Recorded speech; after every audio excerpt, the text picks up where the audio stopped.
क्या है बीएम की असली सच्चाई? बडिंग मरीनर्स ऑफलाइन एकेडमी का कैसा रिजल्ट रहा है? क्या कोई सिलेक्शन नहीं रहे? सब कुछ बताऊंगा इस वीडियो में। बने रहने के लिए सबसे पहले तो चैनल को कर लो सब्सक्राइब। Let's go ahead. चलो बात करते हैं यार, 2026 IMU CET में कितने टोटल बच्चे थे, क्या था, देखते हैं यार। सबसे पहली बात तो ऑनलाइन एंड ऑफलाइन मिला के ये सारे सिलेक्शन रहे हैं। AIR-1 हमारा ऑनलाइन एकेडमी से रहा है, बट ये तीनों जितने भी नीचे बच्चे दिख रहे हैं आपको, अमन जोशी एंड शिवम, ये दोनों हमारी ऑफलाइन एकेडमी से है। रुद्रांश भी हमारी ऑफलाइन एकेडमी से, राहुल भी हमारी ऑफलाइन एकेडमी से, जयवीर भी हमारी ऑफलाइन एकेडमी से। ऑफलाइन एकेडमी के बहुत सारे बच्चे हमारे टॉप 1000 AIR से भी आए हैं, ठीक है। तो नो सिलेक्शंस की बात को और आगे लेते हुए चलते हैं। क्या है सच्चाई? Let's go ahead. टोटल 131 बच्चे हैं हमारे इस पूरे साल में। उसमें से 12 बच्चे थे जो फेब बैच के लिए भी एलिजिबल थे, जिसमें से 11 ऑलरेडी सिलेक्ट होके पिछले साल ही निकल गए थे। 8 बच्चे यहाँ पे सस्पेंड हुए थे। सस्पेंड क्यों हुए थे? सस्पेंशंस के बहुत से रीजंस थे। कुछ बच्चे इसलिए सस्पेंड हुए थे क्योंकि उनका बहुत ज़्यादा लो रीज़न था। कुछ बच्चे इसमें से ये भी हैं कि जो खुद ही निकल गए थे। इसमें से 12 बच्चे यहाँ भी 88 में से आते हैं जो अपने आप ही in the middle of 1 month और 2 मंथ यहाँ से अपने आप ही निकल चुके थे, जिनको हम कितनी बार कॉल कर चुके हैं लेकिन वो वापस नहीं आते थे। सस्पेंशन का रीज़न चीटिंग भी है, तो ये कई रीजंस की वजह से खुद भी सस्पेंड होते हैं। इसमें से 2 बच्चे ऐसे भी हैं जो रैगिंग की वजह से भी सस्पेंड किए हमने। अब बात करते हैं कि वो कहाँ बच्चे स्टैंड करते हैं आज के टाइम पे, ठीक है। अब मार्च के टाइम पे जो बच्चे आए हैं उनकी बात करता हूँ सबसे पहले। जिनकी PCM 60 से ऑलरेडी नीचे आ चुकी है वो 24 बच्चे हैं। बहुत सारे बच्चे थे जो मार्च के बाद आए थे, अराउंड 40-45 बच्चे थे, लेकिन उसमें से 24 बच्चे थे जिनका PCM 60 से नीचे रह गया। 24 बच्चे थे वो जो अब IMU CET के लिए एलिजिबल नहीं हो गए, जिनको अब हमने शिफ्ट भी कर दिया है, जो ऑलरेडी अब हमारे सिस्टम में से भी है। इसमें से 80% बच्चे ऑलरेडी अब हमारे साथ 2027 के लिए भी पढ़ रहे हैं। Now they are preparing for that batch. अब 88 बच्चे हैं जो इस साल IMU CET के लिए इनने प्रिपेयर भी किया। अब इसमें से काफ़ी सारे हैं जो हमारे 3rd revision and 2nd revision के पार्ट नहीं रहे, लेकिन फिर भी मैं इनको गिनता हूँ कि इन्होंने हमारे साथ प्रिपेयर किया, ठीक है। अब इसमें से क्लियर IMU CET 61 बच्चों ने किया है, और मिनिमम अगर मैं बट इसमें एक बात मानूं कि कितनों ने नहीं क्लियर किया, तो यहाँ पे 24 है, यहाँ पे और 17 बच्चे हैं, तो यहाँ पे और आपको 8 बच्चे और भी दिखेंगे, तो यहाँ पे 40-50 बच्चे आपको यहाँ भी दिखेंगे जिनने IMU CET क्लियर नहीं किया। लेकिन जो मेन यहाँ पे आपको असली पैरामीटर देखना है ना, वो ये वाला पैरामीटर है।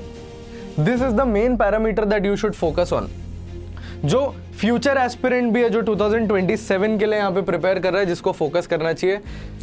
अगर आप मर्चेंट नेवी के लिए प्रिपेयर कर रहे हो, अगर आप 2027 के लिए प्रिपेयर करना चाहते हो, अगर आप कोई भी कोचिंग इंस्टीट्यूट ज्वाइन कर रहे हो, अगर आप 75% अटेंडेंस प्रॉमिस कर सकते हो, budding Mariners academy is the place for you.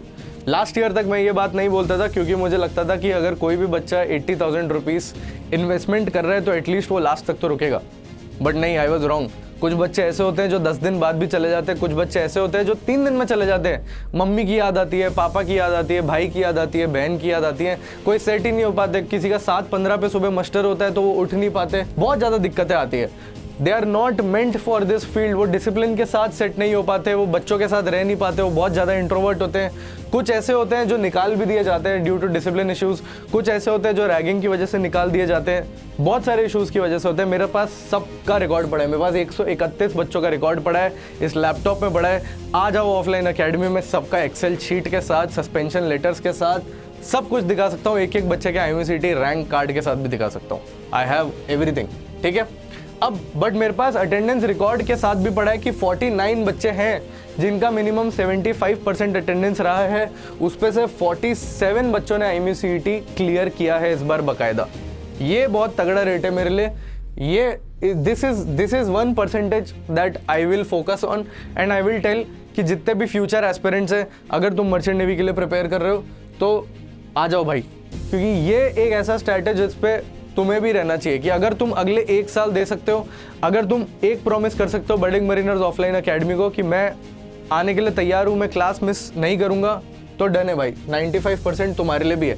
लेकिन अगर तुम नहीं कर सकते तो तुम भी फिर 60-70% वाली रेंज में ही आ जाते हो, ठीक है।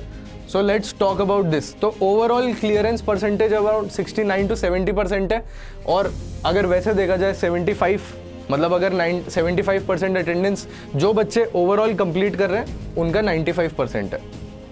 ओके, अब बहुत सारी चीज़ें हैं जो हमने इस बार गलत की। हमारा ऑफलाइन एकेडमी का पहला साल था, ऑनलाइन का हमारा 5 साल से ऊपर का एक्सपीरियंस है, but this is the second year. यहाँ पे हमने बहुत सारी चीज़ें सीखी हैं। आपको मैं भले ही ऐसा लग रहा हूँ कि मैं यहाँ पे ऑनलाइन एकेडमी 5 साल चलाने के बाद आपको लग रहा होगा कि मैं बहुत जवान दिख रहा हूँ यहाँ पे, लेकिन 8 स्पॉन्सरशिप क्लियर करने के बाद इंडिया में 3000 sellers, 2600 sellers to be precise budding Mariners Academy ने बनाए हैं। इन हिस्ट्री किसी ने नहीं बनाया। जाके एक्सेल शीट के साथ मैं ये चीज़ दिखा सकता हूँ। जितने भी लोग यहाँ पे बैठे हैं ना, जो बहुत ज़्यादा कमेंट्री करते हैं, जो चीज़ें करते हैं, मैं रिटन प्रूफ के साथ ये चीज़ दिखा सकता हूँ। तो जो बहुत ज़्यादा ओवर स्मार्ट बनते हैं, जो मुझे पता नहीं क्या करते हैं ये लोग, ये जो कमेंट्रीज करते हैं, I don't know what are they prideful about. ठीक है, तो अब बात करते हैं गलतियों की जो बडिंग मरीनर्स ने इस बार बहुत सारी की। एक एक करके डिस्कस करूंगा और कैसे उसको सुधार रहे हैं ये भी आप सबको लाइव बताऊंगा। यार, शुरुआत में जब हमने एकेडमी चालू की थी तो हमने फीडबैक बहुत ज़्यादा कलेक्ट नहीं किया, मंथली बेसिस पे करते थे। अब इसको वीकली बेसिस पे करना चालू किया है और विद इन 24 to 48 आवर्स इस पे काम करना चालू किया है। तो ये एक बहुत अच्छी चीज़ है जो BM ऑफलाइन एकेडमी में हमने चालू किया है। ठीक है, सेकेंड चीज़, we assumed everyone understood the rules without clearly reinforcing them. इसका मतलब क्या है, हमने रूल्स हर जगह चिपका दिए। हमने हर जगह रूल्स है ना ऐसे बड़े बड़े पोस्टर में चिपका दिए, लेकिन ये नहीं समझे कि जब तक हम ओरिएंटेशन में तो हमने बता दिया, लेकिन इनको समझाना भी पड़ेगा, बार बार मास्टर में जाके समझाना पड़ेगा, रीइंफोर्स करना पड़ेगा चीज़ों को, वरना बच्चे समझेंगे नहीं। बहुत बार ऐसे इंसिडेंट्स हुए जहाँ पे बच्चों ने तोड़ा फाड़ी की, जहाँ पे फायर एक्सटिंग्विशर्स के साथ बदतमीजी की, और जब उनके पेरेंट्स को कॉल किया गया या उनको बताया गया कि आपका कॉशन मनी काटा जाएगा, तो वो वहाँ पे पैनिक कर गए कि आप मेरे 500 रुपये क्यों काट रहे हो। बट उनको ये नहीं समझ रहा कि वो 5000 का फायर एक्सटिंग्विशर है। उनको ये नहीं समझ रहा कि जब वो कॉलेज जाएंगे तो उनके साथ वो सेम चीज़ की जाएगी। तो ये टाइप की चीज़ें हैं जो मुझे करनी है, जो उनको वो मेंटालिटी इंस्टिल करनी है कि तुम यहाँ पे गलती कर रहे हो। ये गलती छोटी मोटी गलती नहीं है। फायर एक्सटिंग्विशर के साथ आप ये गलती नहीं कर सकते, ये बहुत बड़ी गलती है, बहुत ज़्यादा बड़ी। आप जिस प्रोफेशन में जा रहे हो, ये गलतियाँ बहुत बड़ी गलतियाँ हैं। You can't do such things. तो बडिंग मरीनर्स ऑफलाइन एकेडमी में हम ऐसे कुछ स्टेप्स ले रहे हैं जो अगर एज फ्यूचर मरीनर्स इनको बहुत ज़्यादा काम आएंगे। और अगर आप वो चीज़ें एज फ्यूचर एस्पिरेंट्स, अगर आप वो चीज़ें अपने आप में इंस्टिल नहीं कर सकते, यू शुडंट कम हियर। ठीक है, तो अब क्या क्या इंप्रूव किया है, एक एक चीज़ पे आते हैं। जब मैंने बताया था आपको कि जो 25-30 बच्चे, 40 बच्चे जो अपनी जर्नी में से पहले ही निकल गए, फर्स्ट रिवीजन के बाद निकल गए, अपने सेकेंड रिवीजन के बाद कुछ निकल गए, जिनको लगा कि मेरा एक बार तो सिलेबस कंप्लीट हो गया ना, मैं क्यों बैठूं यहाँ पे इतनी देर तक। यहाँ पे एक बच्चा था जिसकी 16.67 अटेंडेंस रेट थी। ठीक है, अब से अटेंडेंस ट्रैक जाएगा सारे पेरेंट्स को।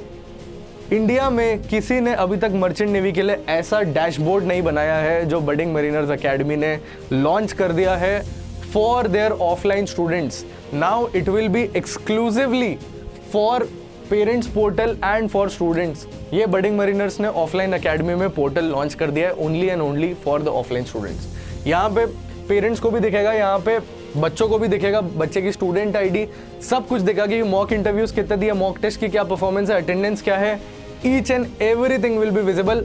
बट मोस्ट इंपॉर्टेंटली यहाँ पे मंथली रिपोर्ट के साथ साथ अटेंडेंस रिपोर्ट भी दिखेगी।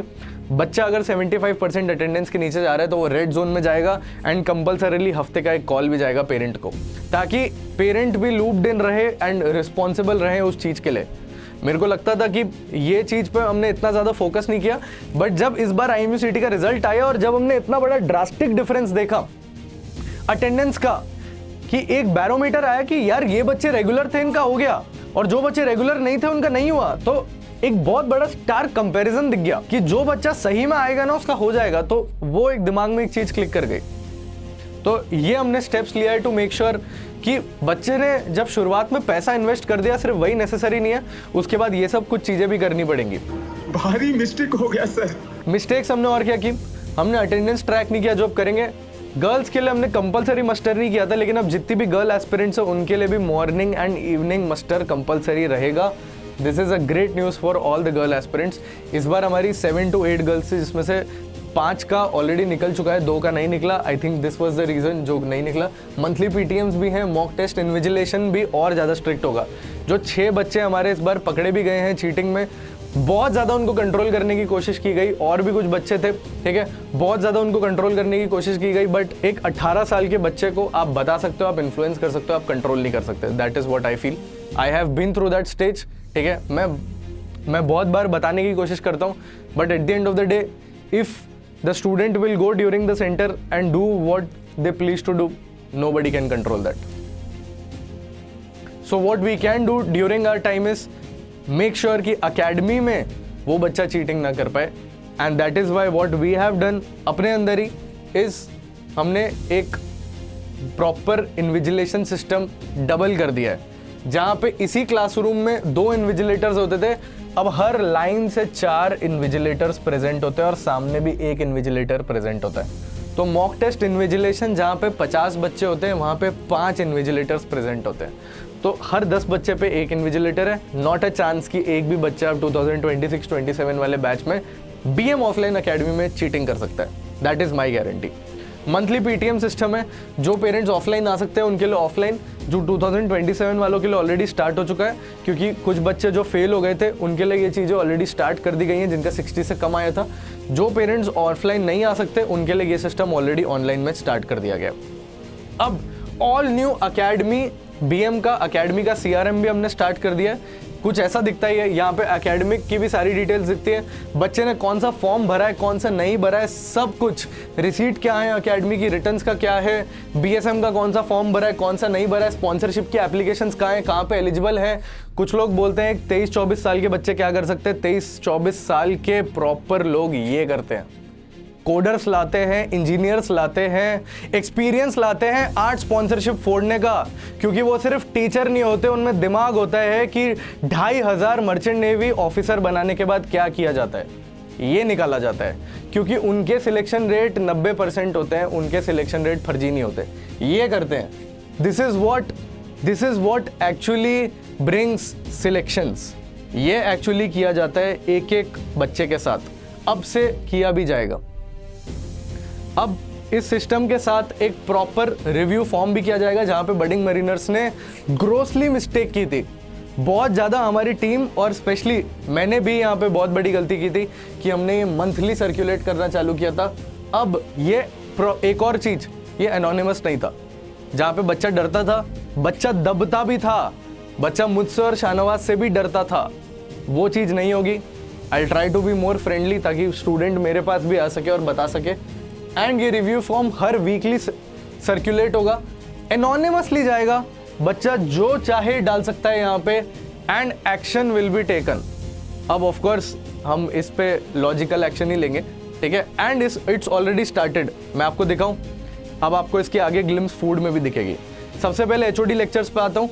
HOD लेक्चर्स में भी बहुत बड़ा अपग्रेड किया गया है, प्रॉपर HOD फैकल्टी भी लाई गई है। पहले टीचर्स का एक सेट था, अब 3 PCM फैकल्टी टीचर्स लाए गए हैं जस्ट फॉर 100 स्टूडेंट्स। 100 स्टूडेंट्स में भी 3 physics, 3 mathematics and 2 chemistry teachers already लिए गए हैं। नॉन टेक्निकल ज्योग्राफी के अलग टीचर्स हैं, मॉक इंटरव्यूअर्स के 5 पैनल्स हैं। This is the amount of faculty which is already sitting at budding mariners with HOD faculty also. ये है बडिंग मरीनर्स की टीम की पावर। अब बताता हूँ और क्या हो रहा है बडिंग मरीनर्स में। जैसे ही बच्चा एडमिशन लेता है, सबसे पहले हम उससे ऐसे भी लिखवाते हैं, उसके बाद सारे बच्चों के फर्स्ट वीडियो भी रिकॉर्ड करते हैं कि बच्चा जब पहले दिन पे आ रहा है उसका कैसा रिकॉर्डिंग है, मतलब वो पहला स्पीच कैसा दे रहा है, इंट्रोडक्शन कैसा दे रहा है। एक एक करके मैं गारंटी दे रहा हूँ। अब इनका आप आखिरी दिन पे देखना, 200 दिन बाद देखना, 100 दिन बाद देखना, इंटरव्यू के बाद कैसा तगड़ा परफॉर्मेंस होगा। जब बडिंग मरीनर्स 1 साल लेता है तो वो 1 साल ऐसे ही बैंगर आइडियाज़ के साथ निकलता है। अब आते हैं और क्या बडिंग मरीनर्स ठीक किया है। बच्चों ने ये सब किया था बीच बीच में, कभी कभी ये मेरे को याद है IMU CET के जस्ट अगले दिन कुछ बच्चे जो निकलने वाले थे, जिनका पेपर अच्छा चला गया था, जिनका नहीं भी गया था, तो कुछ ने, उनको पता था अगले दिन निकलना था, तो किसी ने कुछ बाथरूम का एक दरवाज़ा तोड़ दिया था, किसी ने फायर एक्सटिंग्विशर के साथ जनवरी में मस्ती की थी, जो मैं आपको वीडियो के स्टार्ट में भी बता रहा था। प्रॉब्लम ये थी कि सिर्फ 80% एरिया हमारा कवर्ड था CCTV से। उससे होता क्या था, सबको प्रॉब्लम होता था, क्योंकि डांट सबको पड़ती थी। अब 100% एरिया कवर्ड है बडिंग मरीनर्स का कैमरा के अंदर, सीसीटीवी कैमरा के अंदर। तो अब होपफुली कोई प्रॉब्लम नहीं आएगी बडिंग मरीनर्स के किसी भी बच्चे को, ताकि ये सब इंसिडेंट्स कोई भी बच्चा नहीं कर सकता, क्योंकि this is punishable by crime. ये कभी भी नहीं करना चाहिए किसी भी बच्चे को, कोई भी प्रॉपर्टी नहीं तोड़ना चाहिए, ठीक है। एक प्रॉपर कैमरा इन्विजिलेशन रूम भी बना दिया है। We reacted to issues as they came. अब सिस्टम्स हमने बना दिए, पहले हम इश्यूज को एड्रेस करते थे जैसे वो आते थे, अब हमने एक प्रॉपर सिस्टमैटिक चीज़ें बना दी है and hopefully we will learn more as we grow, but I think we have done decent amount of things before starting this second year जो ड्रॉपर्स का बैच है। शाबाश बेटा। एक और चीज़, फूड पे मैं आऊँगा। जितनी भी नई अकेडमीज थी उनके मैंने बहुत सारे ओनर्स से भी बात की before starting budding mariners academy. जब मैं फूड का रिव्यू फॉर्म खोला पूरे साल का, तो बडिंग मरीनर्स की एवरेज रेटिंग 7.9 थी 10 में से। I was very on average, मेरे को एवरेज लगा ये, मेरे को लगा मेरे को मिनिमम 9 पे लाना चाहिए। बट एक चीज़ जो मुझे वो देखी कि यहाँ पे गुड फूड की जगह ना कंसिस्टेंसी, टेस्ट और हाइजीन पे काम करना चाहिए। तो उसके बाद बडिंग मरीनर्स में ब्रेकफास्ट, लंच एंड डिनर मिला के 783 मील्स में 3 बार बाल आया। जहां टीम को ये चीज एक्सेप्टेबल लग रही थी, मेरे को लगा ये 3 बार भी नहीं आना चाहिए, 3 बार भी बाल नहीं आना चाहिए 800 मील में। अब इस नंबर को 0 पे लेके जाना है। आपके सामने ये फोटो दिख रहा है, यहाँ पे एक बाल है, ये बाल जो 3 बार आया है ना 800 दिनों में, ये अब 0 जाएगा अगले साल में, इस बात की मेरी गारंटी है। मैं 100% मेक श्योर करूंगा, मेरी टीम भी मेक श्योर करेगी, बाकी भगवान के हाथ में। Of course we will 100% make sure ऐसा नहीं हो, ठीक है। अब हमने इस साल ऑनवर्ड्स ही मेक श्योर कर लिया है कि केटरिंग डिपार्टमेंट का भी हमारा एक प्रॉपर ग्रुप है, जहां पे जितने इंग्रेडिएंट्स लगते हैं, जितनी क्लीनलीनेस होती है, हर चीज का प्रॉपर एक फोटो जाता है हर मील का। 18 आप देख रहे हो, 18 मई का ब्रेकफास्ट, लंच, डिनर सब आपके सामने, 19 मई का आपके सामने। आज वीडियो जून में बन रही है, बट ये चीजें पिछले 4 महीने, 19 मई दिख रहा है, उससे पिछले महीने भी यही चल रहा था, उससे पिछले महीने भी यही चल रहा था। ये सिस्टम्स जब मार्च में ड्रॉपर बच्चे निकल गए थे और 2027 का बैच चालू हो गया था, ये चीजें तब से ही इंप्लीमेंट होना चालू हो चुकी थी। ये पोहा दिख रहा है, ये पोहा ऐसा दिखता है, ये मिक्स दाल फ्राई है, ये चावल है, ये सैलड है, ये आलू गोभी है, ये अचार है, ठीक है, ये सोयाबीन सब्जी है, ये रोटी है, ये पिकल है, ठीक है, काला चना मसाला रोटी पिकल, ये मसाला खिचड़ी, पापड़, सैलड, पिकल, ठीक है, ये चाउमीन है। उसके इंग्रेडिएंट्स कितने लग रहे हैं, ये इंग्रेडिएंट्स की लिस्ट लिखना क्यों जरूरी है? हर बार जब भी लोग कितने होते हैं, अगर 50 लोग हैं तो 50 लोग में तेल हमेशा कंसिस्टेंटली पर पर्सन अगर इतना लग रहा है तो वो 50 पे भी मल्टीप्लाइड बाय 50 ही लगना चाहिए। ये चीज हमने उस टाइम से ही चालू कर दी जब हमने 2027 ड्रॉपर्स का बैच चालू कर दिया था। एंड ये आप डेट देख लो यहाँ पे, this chat is from 18th में, this chat is from 19th में, this chat is from 20th में, this chat is from 21st में, this chat is from 22nd में, this chat is from 23rd में, this chat is from 24th में। खाने की quality आपकी screen के सामने, क्लीनलीनेस की क्वालिटी आपकी स्क्रीन के सामने। बडिंग मरीनर्स चूकता जरूर है कभी कभी, बट उसकी कंसिस्टेंसी 800 दिन में 3 बार ही होती है, इस बात की मैं गारंटी देता हूं आपको। अब उतना भी नहीं चुकेगा, ये आपकी चॉइस है। अब तो अब चॉइस आपकी है, आपको किसके हाथ में जाना है? आपको उनके हाथ में जाना है जो सीफेरर बनने के बाद आपको भी एक सीफेरर बना सकता है, आपका भी एक ड्रीम ट्रू करवा सकता है और आपको भी सही डायरेक्शन में लेके जा सकता है। अगर बडिंग मरीनर्स ऑफलाइन अकेडमी आना चाहते हो, हमने इस बार थोड़ी गलतियां की, लेकिन डेफिनेटली उनको सुधारने के लिए भी बहुत कुछ कर रहे हैं। चॉइस इज योर्स, नीचे गूगल फॉर्म दिया हुआ है, फटाफट भर दो या फिर जो स्क्रीन पे दिया हुआ है नंबर, उस पर कॉन्टैक्ट करो। Thank you so much, bye bye.